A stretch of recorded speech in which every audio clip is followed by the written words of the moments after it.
Olá, irmãos. A nossa devocional de hoje é baseada no livro de Atos, capítulo 15, do versículo 1 ao versículo 35. Esse texto retrata uma questão que surgiu entre os primeiros cristãos, os crentes que eram nascidos em Israel, achavam que todos os cristãos, independentemente da nacionalidade, deveriam, além de crer em Jesus, também cumprir todos os mandamentos da lei de Moisés. Já os cristãos que não nasceram em Israel, ou seja, que eram de outros povos e culturas, estavam sendo ensinados por Paulo e Barnabé que apenas bastava crer na morte e ressurreição de Jesus, ter Jesus como Mestre e Senhor, que, através da fé, eles estariam sendo salvos. Os cristãos de Jerusalém diziam que isso era errado. Segundo eles, a pessoa deveria crer em Jesus, mas também seguir a lei de Moisés. De modo que uma grande confusão se instalou na igreja. Eu não sei se você sabe disso, mas igreja, exatamente como é na sua família, é um lugar que de vez em quando surgem confusões. Nas melhores famílias e nas melhores igrejas existem desentendimentos. Por isso, igreja é diferente de seita. Nas seitas, todos estão ali para seguir a vontade do líder. Se você discorda, ou você sai, ou saem com você. Em uma igreja bíblica, nosso líder não é o pastor. Nosso líder é Jesus. E ele nos lidera através da palavra. E porque reconhecemos que somos pecadores, eventualmente, nossos sentimentos e pensamentos, opiniões, nos fazem discordar. O problema não é a gente discordar, e sim como lidamos com a discordância. Como é que um crente, então, resolve confusão? Bem, se esse crente levar a sério a palavra de Deus, ele vai orar e sentar para conversar. Foi exatamente isso que Paulo, Barnabé e os outros líderes fizeram. Eles foram até Jerusalém, se reuniram com os apóstolos e presbíteros, onde conversaram até chegarem a um denominador comum, guiados pelo Espírito Santo. A forma como aqueles cristãos enfrentaram esse problema nos lembra um princípio que vem lá da época da Reforma Protestante no século XVI.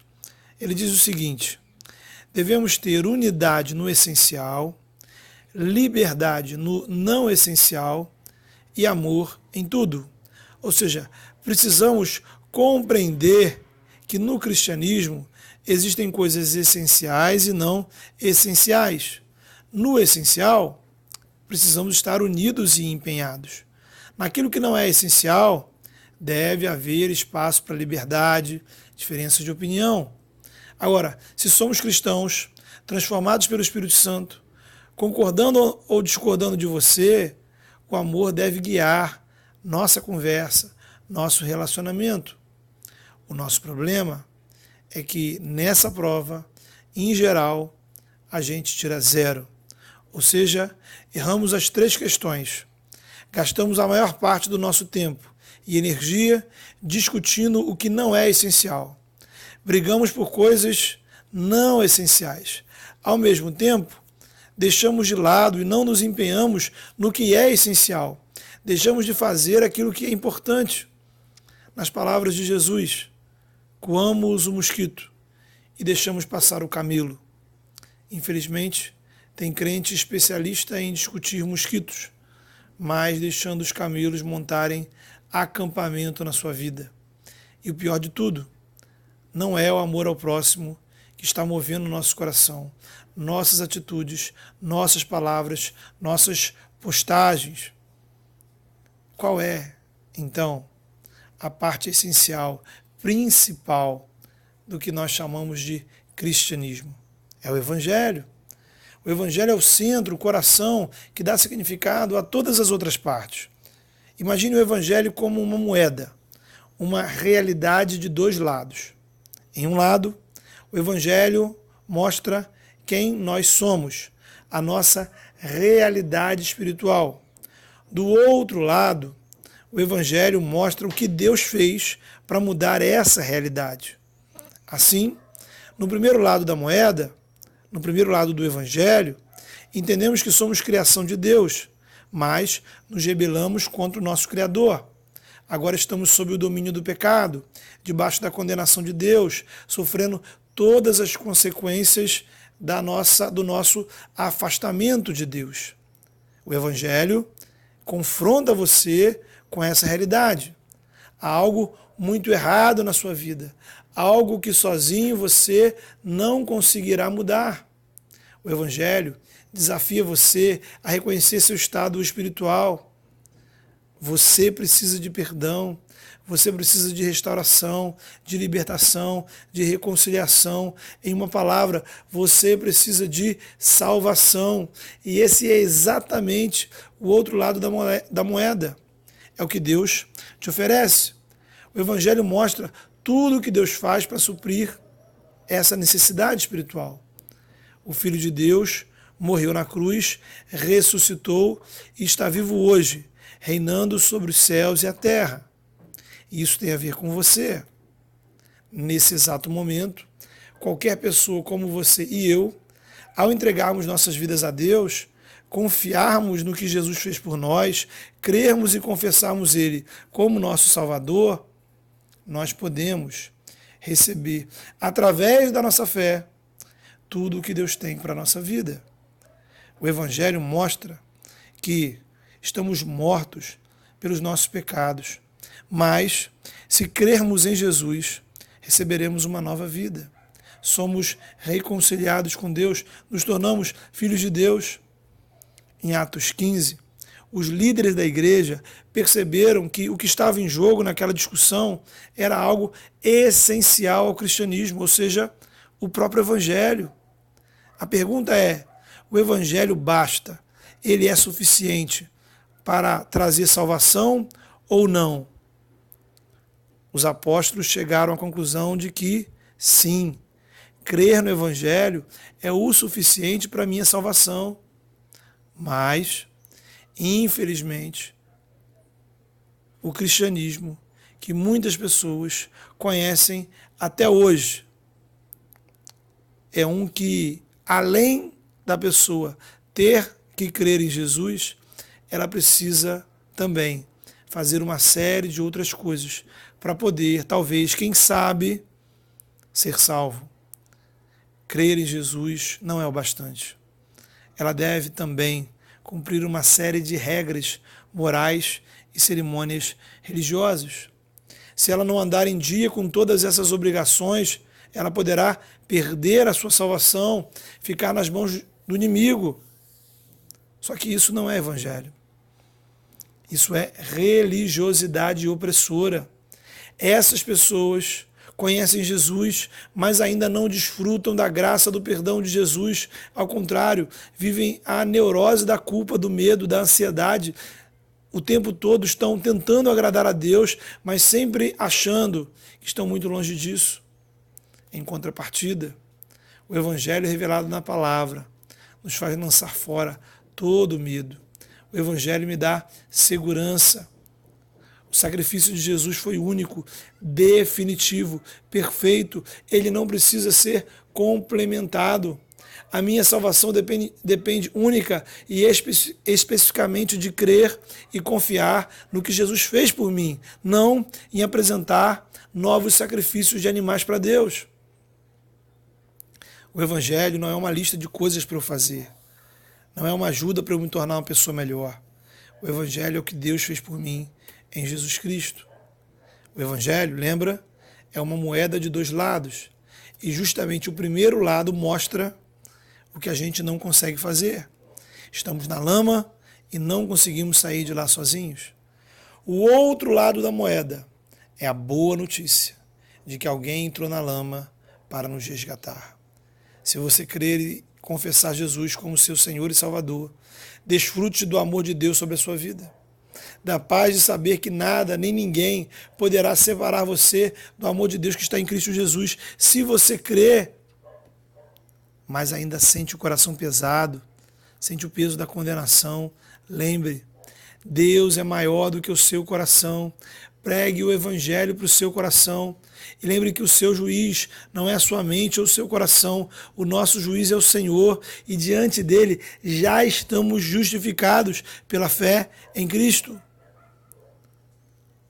Se você ainda não confessou Jesus como seu Senhor e Salvador, o evangelho desafia você a fazer isso hoje. Não se apegue ao que você tentou fazer e não conseguiu, ou ao que você acha que não vai conseguir, ou ainda ao que as pessoas vão pensar de você, como vão te avaliar. Se apegue única e exclusivamente ao que Jesus fez por você. Reconheça diante de Deus a sua situação. Se prostre aos pés de Cristo. Declare sua fé e confiança. E receba dos céus a nova vida que o Senhor tem para os seus. Agora, esse texto nos faz pensar em um outro problema. Tem gente que acha que por a salvação ser pela graça, simplesmente ela não precisa fazer mais nada para Deus.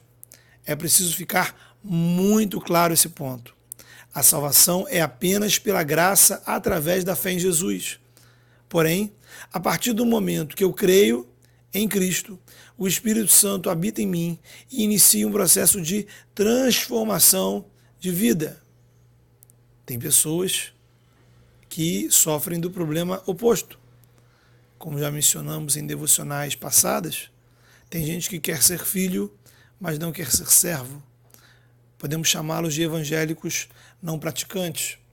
É o problema do evangelho de menos. Isto é, o evangelho revelado na palavra nos desafia a viver uma vida de santificação, praticando o fruto do Espírito, frutificando para o reino de Deus, em obediência a Jesus, com boas obras que testifiquem a minha fé. A carta de Tiago vai mostrar que a fé sem obras, ela é morta. Paulo vai dizer em Romanos 12 que agora que Cristo nos alcançou por graça, devemos oferecer nossas vidas como sacrifícios vivos e santos ao Senhor. A graça preciosa do Senhor nos alcança, nos liberta e nos salva para servirmos no seu reino. A questão é entender qual é o papel que a obediência a Jesus desempenha em nosso relacionamento com Deus. Agora, podemos crer que a nossa salvação nos dá todas as condições espirituais necessárias para obedecermos à voz de Deus, para obedecermos o que o Senhor registrou em sua palavra. O que nos falta, irmãos, muitas vezes, é maturidade. Muitas pessoas estão vivendo uma relação infantil com Deus. Querem obedecer para ganhar. Se já ganhamos, não precisamos mais obedecer. Se ensinarem, veja você, uma pessoa que ela tem que vir ao culto todos os domingos para ser salva, talvez ela não vai faltar um culto sequer. Até doente ela vem. Porém, quando ela descobre a salvação, entendendo a salvação como graça, como algo definitivo, algo separado por Deus, a pessoa pensa, então eu não preciso ir para a igreja todo domingo, eu não preciso ir à igreja, testemunhar, falar de Jesus. Esse é o pensamento de uma criança na fé. Alguém que não consegue fazer uma simples reflexão. Eu vou ao culto para conquistar minha salvação ou eu vou ao culto para honrar aquele que me salvou, para servir aquele que é o Senhor da minha vida?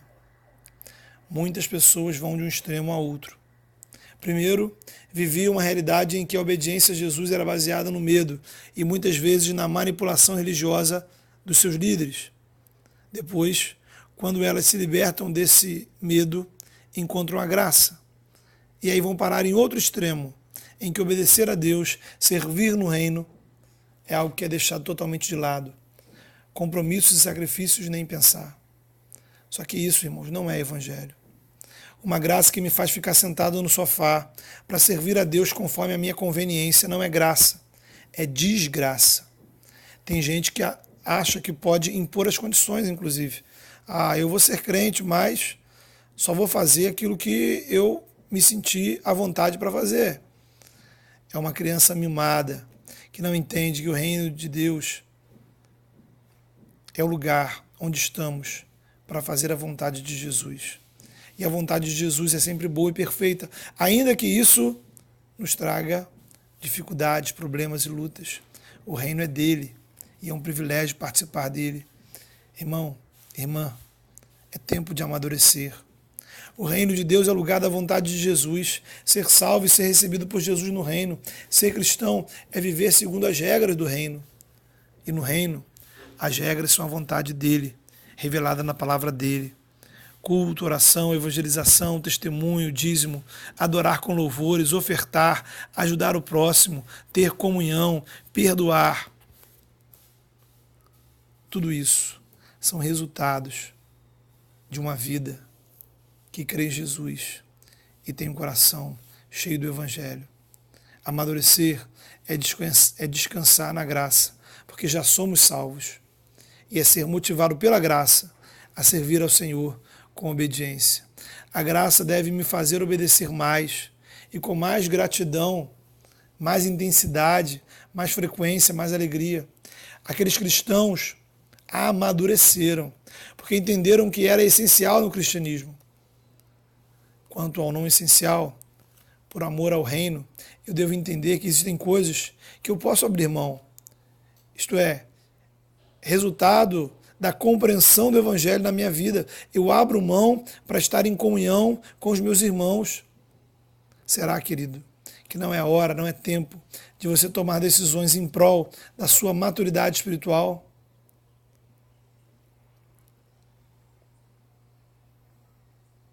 Desapegue das coisas menores que estão sugando a sua energia. Se apegue ao essencial de Deus para a sua vida. Deus te abençoe. Pense sobre isso. Amém.